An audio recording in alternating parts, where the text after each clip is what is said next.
Jobs Act that was just passed by Congress and signed into law by President Biden. It's a $1.2 trillion investment in our infrastructure, in our future, and it's a measure that's going to create 2 million jobs a year for the next 10 years. The bill has, for California, the bill has over $25 billion for highways, over $4 billion for bridges, over $10 billion for transit, and there's money in here for wildfire containment and clean water, $385 million to establish electric vehicle charging stations throughout the state, because as we all know, climate change is not only the most important issue that we face as a people, but something that we've got to deal with, and something that's exacerbated by the amount of automobiles that are on the road. The more we can grow the electric vehicle pool, the better off we'll be, and you can't get there from here unless you've got places to fill up along the way. This is a once in a lifetime, or probably once in a generation, and as far as I'm concerned, and everybody with me at the podium, it's a once in a lifetime measure that will really make a difference to our country. That's why I'm joined today by the distinguished community and transportation leaders who are here to talk about how important this is. We're focusing today a little on public transit. That's a major component of the legislation. There's funding in here for repair and upgrading the public transit infrastructure, for modernizing bus and rails, for new low and no emission buses and ferries. And the fact is, we could be doing this here today in front of this bus, or we could be doing it on the other side of town in front of the ferries. Solano County and Vallejo are very much on the cutting edge in regard to public transit, and this will just help them in that regard. We'll make transit easier, more efficient, more effective, and more accessible to elderly and disabled folks. And this is, if I can quote the president, this is a big deal. So thank you all for joining us. And now I would like to, I'm part of the quote. and now I'd like to introduce my colleague, John Garamendi, who we share Solano County, and John has been a real leader on transportation issues. John? Michael, Mike, thank you so very, very much. It's a pleasure to be here. Thank you for putting this together. This is really important. It really is a big, big deal. I've been around transportation issues for a long time, but this year, when you consider what we've been able to accomplish thus far this year, first of all, the American Rescue Bill, that stabilized our country, it stabilized our businesses, and it also gave us the money to attack the COVID. Not over yet. We got a lot more to do on that. And then we come back with this infrastructure investment. This is a huge investment across this nation. Taken together, this is the largest investment America has ever made in infrastructure. Transportation, the highway issues. As Mike said, the money for highways will be there. Projects that are ready to go in this community, in this county, they will be underway, and we'll hear more about that in a few moments. Right now, the transit systems, we want to make the transit systems viable. We want people to want to get on the bus. We want those buses to be all electric, or at least CNG, low carbon emissions, and the money is there to do that. Eventually, the infrastructure in this facility will be improved, and buses like this will simply go over a power grid, and they'll be recharged as they go over the top of that, as they drive over the top of that grid. The future is here, and it's going to be so much better. We are attacking climate change by going after the emissions all across the system. There's money in this bill for Amtrak, the Capital Corridor system. Not exactly for this community, but you go a little bit east from here, and you're talking about the Capital Corridor system. That train system will be upgraded. We're looking at ways of deconflicting the Amtrak from the freight rail. All of that is possible. There will be money for new transit centers so that these centers will be Well, this one is modern, but not everyone is. So all of that is in the future. So much more. Clean water, sanitation systems, the other kinds of projects that communities need, schools, all of that is in this legislation. That's one, the American Rescue Bill. Two, the infrastructure bill. And three, Build Back Better. And the Build Back Better bill, we're going after climate change. We're going to fund the systems necessary to move away from the carbon emissions all across the board. That's the promise of America's future. These three pieces of legislation, together with another one, and that's the voting bills, those will also be done. Got a lot of work done, we've got a lot more to do, but this one is important. This is here and now.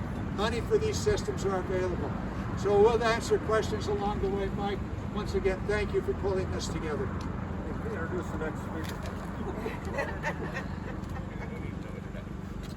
Yes, Mike, I will introduce Robert McConnell, Mayor of Vallejo. Robert. Thank you very much. Appreciate it. And I especially want to By thank... the way, don't forget, otherwise. I got that one. Thank you for being here, and I especially want to take this off.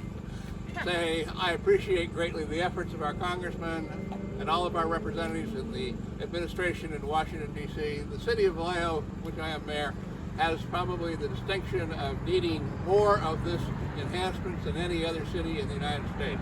If you look at our infrastructure, which suffered after the base closure here in Vallejo with the loss of the Mare Island Naval Yard, our water, our broadband, we fit all of these check marks. So this is like a lifeline for the city of Vallejo. And again, to our representatives, I want to say thank you from the bottom of our hearts, especially for the citizens. With that, I will bring up the supervisor for Solano County District 1, Erin Hannigan. Erin. Thank you, Mayor. Thank you, Mayor. And I too want to congratulate and thank our congressmen, both Mike Thompson and John Garamendi, who have been such champions for not only the city of Vallejo, but Solano County, and I would say great representatives for our entire country, especially California. This money could not have come at a better time. We here in Vallejo have been in need for help in funding our infrastructure for many decades. And now is the time that we get an opportunity to actually make improvements to not only our roads, our water system, but certainly State Route 37. State Route 37 is a roadway that should only take 20 minutes for people to go from here to the Marin County side, but it actually takes over an hour during commute times and sometimes over 2 hours. This is an equity issue. This puts people who live here in our city and in our county at a disadvantage when they're going to their jobs on the other side. It only costs them money, whether it's time with their family, whether it's money in their gas tank, or whether it's time that they have to spend longer somewhere else because of the commute time. So very excited about the opportunities that improving State Route 37 from an environmental perspective to address the flooding, from sea level rise, but also from the perspective of the humans that are on that road every single day trying to get to their jobs and back home safely. So I'm very excited about that opportunity. I mentioned equity. Equity is throughout all of the funding along this path. Equitable access to high-speed internet, equitable access to clean drinking water, equitable access to recreational activities, and mobility equity, so everyone can travel to work, to school, to medical appointments, and to everyday essential tasks are threads throughout this entire bill. And so again, I want to thank our congressmen for their efforts to get this passed, to improve our lives here in Vallejo and Solano County. I cannot thank you enough. And with that, I'm going to bring up my colleague, Solano County Supervisor Monica Brown. So I'm a classroom teacher of 39 years retired, and what I'm excited about is broadband. I believe with what happened with COVID, it showed the inequity when it comes to having our students have access so that they could do classroom learning from home. The other for me is also wildfire, because this is my district and we catch on fire here in Solano County. And the other is clean buses. So school buses are clean, so kids do not have to breathe in the fumes from a bus while they're waiting to get on board in order to get themselves to school. So there's a lot in this package, and I'm excited to see it happen, as well as just what the president always says, well-paying union jobs. So with that, I will go to Trevor, who is from the city of Benicia. Thank you, Monica. I don't want to take too long, but I did just want to emphasize what it means to a small town. So the city of Benicia is a small town in Solano County, and I just want to make sure that everybody understands that this is going to have a great impact just within our community and making sure that we have equitable access to transit, that we can actually improve our water and roadway infrastructure, and this is going to make a big impact in a small community, and there's thousands of them across the United States, and I think we are a case in point in Solano County that needs investment. And this investment on the basics of our infrastructure is going to be critical to not only our community's future, but also Solano County holistically. So from our representatives in Congress and our Board of Supervisors representatives, I just want to say thank you for advocating and making sure that this is actually a possibility. So thank you very much. And I'm going to bring up Daryl.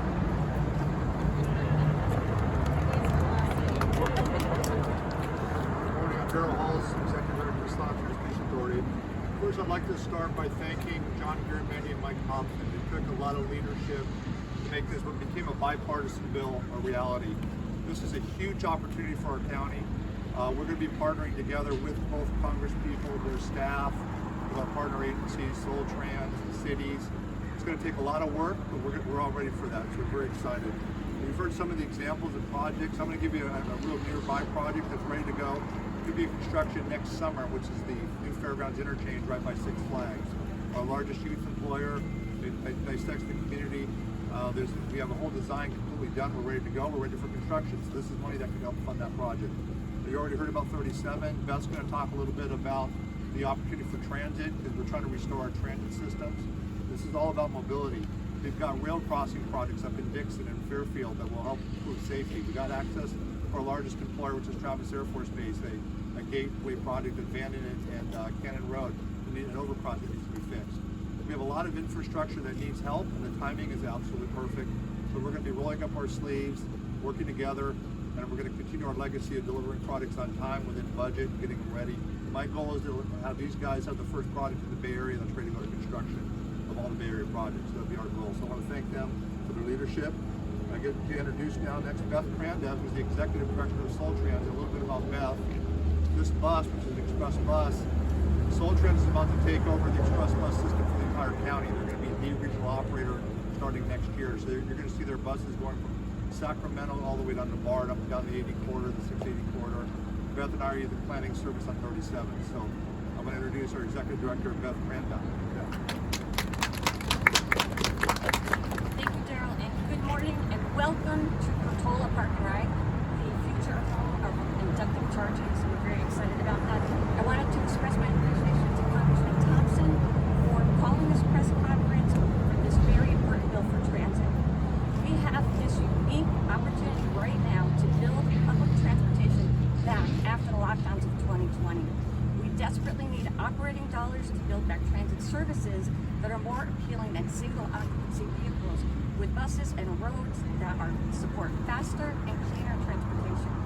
We also need funding for modernize and prepare for transit of the future.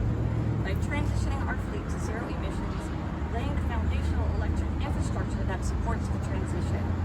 The need to invest in our local transit systems is critical, and in doing so will increase our community's access to jobs, resources, which in return will boost the local economy. I want to thank you again for taking the time to be here and supporting transit, and we'll back to Congressman Thompson.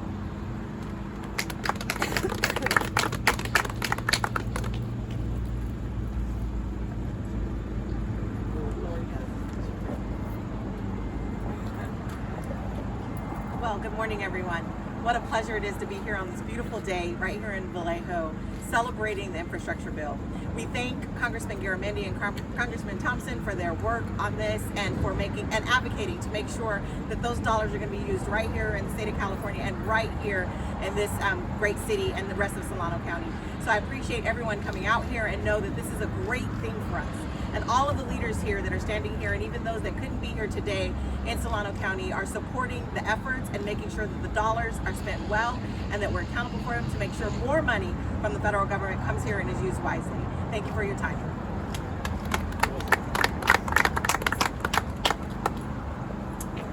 Thank you everyone for being here today on such a wonderful event. I am Pippin Dew, council member for the city of Vallejo. And I just want to really, so much has already been said that is really exciting about this bill. But I really want to highlight how important it is for the collaboration between city, county, state, and our federal government to make these things happen so that we can support our residents equally and equitably. And so I appreciate the opportunity to share my gratitude today, and again, thank our congressman for making this happen. Thank you.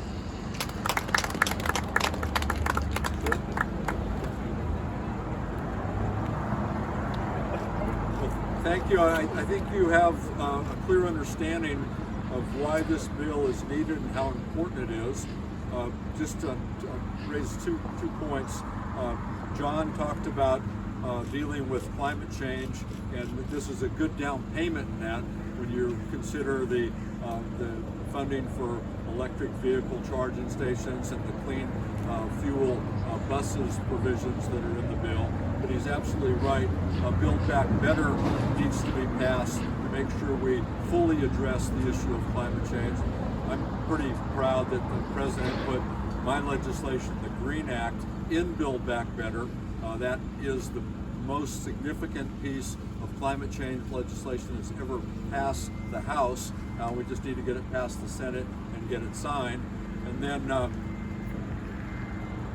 the issue of jobs, they say when it comes to math, there's three types of people: those who can do it, and those who can't. But I think I have this right. It's 2 million jobs a year that this bill will create. This is a 10-year bill, so we're talking 20 million jobs, and the large percentage of those jobs are going to be union jobs, and that's important to emphasize. They're jobs that pay well, have good benefits. Everybody you see driving one of these trucks or one of the tractors or pieces of equipment they use to build roads, those are union employees. Folks that drive these vehicles, move people around, union employees. So these are good union jobs. This is going to be important for our entire community. If anybody has any questions, someone here has the expertise to answer. Who is overseeing all this? How do we make sure there's no fraud? Well, if you could show me how we can make sure there's never any fraud, let me know, and we'll make that happen. But what the funding from this will go to the state legislators, to the governors, and they're all going to be run through the programs that they have, and all of those programs have oversight. And then you not only have the state overseers, but you also have the General Accounting Office and the federal government will be watching these dollars to make sure they're spent appropriately. Just a quick follow-up. Mike hit all of the major elements of it. Most of the money will flow through the existing programs. Federal money now flows to the state for the highway funds. There'll be grant money for existing water programs, the state water programs. So almost all the money will flow through the existing programs. The transit agencies already have their mechanisms to pull down the money, federal government and the like. That's one set of it. The second set will be through the grant programs. Most of the other money will flow through various grant programs, almost all of which already exist. And so the local agencies, the city, counties, and the rest are familiar with the grant programs, whether that's water, sanitation, highways, buses, and the like. And each one of those programs has a mechanism to ferret out fraud and misconduct that might exist in those programs. Thank you. Other questions? Thank you all very much.